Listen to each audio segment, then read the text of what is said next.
Hello বন্ধুরা, Bangla fish info YouTube চ্যানেলে আপনাদেরকে স্বাগতম।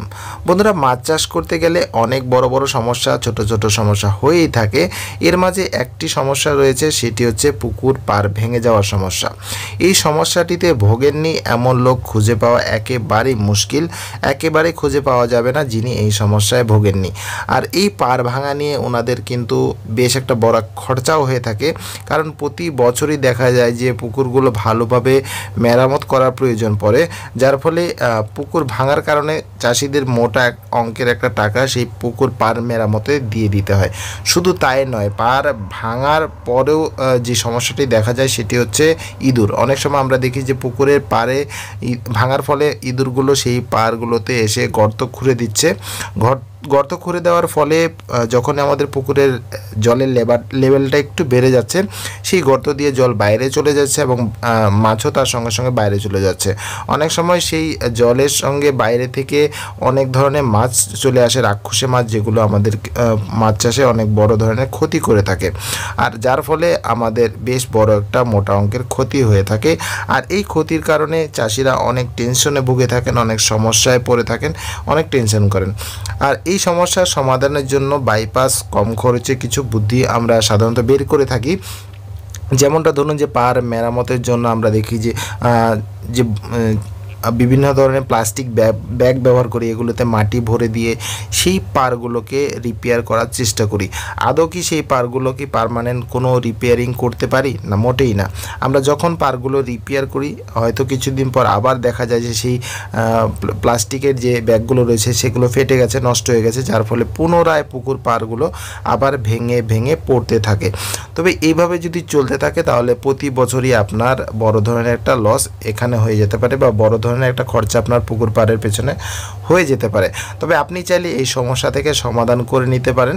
এর জন্য একটু কস্টিংটা বেশি হতে পারে, একটু খরচা করে নিলেও সারা জীবনের জন্য আপনার এই সমস্যা থেকে সমাধান আপনি পেয়ে যাবেন। আর কিছু প্রসেস বলবো, যেটি আপনি যদি ফলো করেন তাহলে ধীরে ধীরে করে কিন্তু আপনার যে পুকুরগুলো রয়েছে সেইগুলোর পাড় ভাঙার সমস্যা থেকে আপনি সম্পূর্ণরূপে রেহাই পেয়ে যাবেন। তো পুকুর পাড় ভাঙার থেকে রক্ষা করার জন্য আমরা মূলত যে প্রসেসগুলো করে থাকি সেটি হচ্ছে এরকম। আপনারা আমার পুকুরটি ভালো করে লক্ষ্য করলে দেখবেন যে পুকুরের চারপাশটা কিন্তু বাধাই করা রয়েছে। আর এই বাধাই করা পাড়গুলো খুব সহজে ভাঙে না, দীর্ঘ সময় টিকে থাকে। মূলত এই যে জিনিসগুলো আমরা ব্যবহার করে থাকি সেটি হচ্ছে সিমেন্টের স্ল্যাব।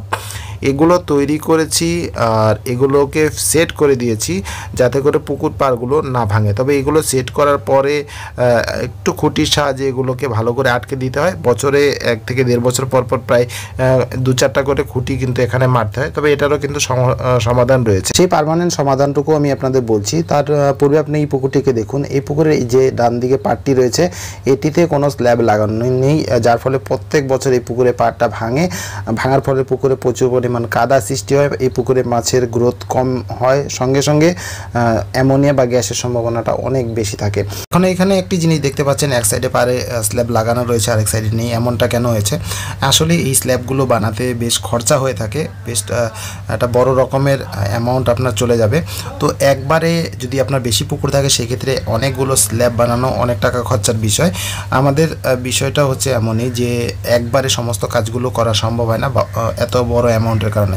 তো আমরা যেটা করেছি, অল্প অল্প করে তৈরি করেছি। দেখা গেছে যে ছোট পুকুর যদি থাকে তাহলে সেই পুকুরটা সম্পূর্ণ 1 বছর স্ল্যাব তৈরি করেছি, আর যদি বড় পুকুর থাকে তাহলে এক সাইড করেছি, পরের বছর দেখে আবার বাকিটা করেছি। এভাবে করতে করতে মোটামুটি আমাদের 90% পুকুরে এরকম করে স্ল্যাব লাগানো হয়ে গেছে। তো আপনি এই জিনিসটি ফলো করতে পারেন, অল্প অল্প করে আপনি তৈরি করে নিতে পারেন। ধীরে ধীরে এক সময় দেখা যাবে যে আপনার এই জিনিসটি সম্পূর্ণ হয়ে গেছে। আর এটা হচ্ছে এর মূল কারণ। আমাদের পুকুরে কোথাও হয়তো আপনি স্ল্যাব দেখতে পাবেন, কোথাও হয়তো নেই। যেগুলো অসম্পূর্ণ রয়ে গেছে সেগুলো এরকম রয়েছে। এখন কথা বলা যাক এগুলোর প্রাইস বা এটার সাইজ কি রয়েছে বা কত টাকা খরচা আপনার হতে পারে এক একটা স্ল্যাবের পেছনে। তো সেই হিসাবে আপনি পুকুরগুলোকে বাঁধাতে পারেন। এখানে যে আপনি স্ল্যাবগুলো দেখতে পাচ্ছেন এগুলোর সাইজ 4 ফিট বাই 5 ফিট সাইজের রয়েছে, বড় বড় রয়েছে। আর এটা মোটা যে রয়েছে, মোটার অংশটা 5 ইঞ্চি রয়েছে। আপনি 4 ইঞ্চিও করতে পারেন, পাবেন। আর এটার ভিতরে রড দিয়ে একটা খাঁচা তৈরি করা রয়েছে যাতে এটি মজবুত থাকে, সহজে না ভাঙে। আর সেটি 6 mm এর যে রড রয়েছে সেটিকে ব্যবহার করা হয়েছে। এভাবে এগুলোকে তৈরি করা হয়েছে। এখন আপনারা দেখতে পাচ্ছেন যে এগুলো লাগানো রয়েছে, খুঁটির সাহায্যে লাগানো রয়েছে। আর এই পাশের যে সিমেন্টের পিলারগুলো দেখা যাচ্ছে, এই পিলারগুলো যদি আমরা লাগিয়ে দিই খুঁটির জায়গায়, সেক্ষেত্রে এগুলো পার্মানেন্টলিভাবে সেট হয়ে যাবে। তবে বাঁশের খুঁটি আর লাগানোর প্রয়োজন পড়বে না। তবে এটি পুকুরটি একেবারে নতুন, যার ফলে এখন পার্মানেন্টভাবে আমরা খুঁটিগুলো লাগাচ্ছি না। বাঁশের খুঁটি দিয়ে আপাতত মাটিটা শক্ত হওয়া অবধি আমরা অপেক্ষা করব। যখন এটা মাটিটা শক্ত হয়ে যাবে, সব কিছু সেট হয়ে যাবে, তো পরবর্তী বছরে হয়তো বা আমরা এই খুঁটিগুলো সেট করে দিব।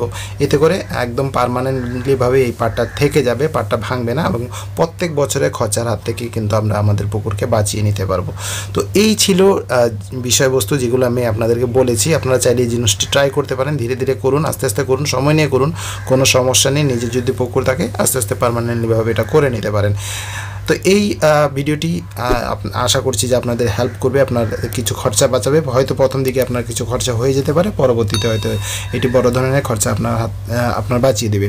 তো এই ধরনের তথ্য যদি আপনি আরও পেতে চান তাহলে কমেন্ট সেকশনে অবশ্যই জানাবেন। ভালো লাগলে লাইক করবেন, চ্যানেলে প্রথমবার এসে থাকলে সাবস্ক্রাইব করতে ভুলবেন না। তো বন্ধুরা, আজকের ভিডিও এতটুকুই। দেখা হচ্ছে পরবর্তী ভিডিওতে নতুন একটা টপিকের সঙ্গে। ততক্ষণের জন্য আমি সুব্রত আপনাদের কাছ থেকে বিদায় নিচ্ছি।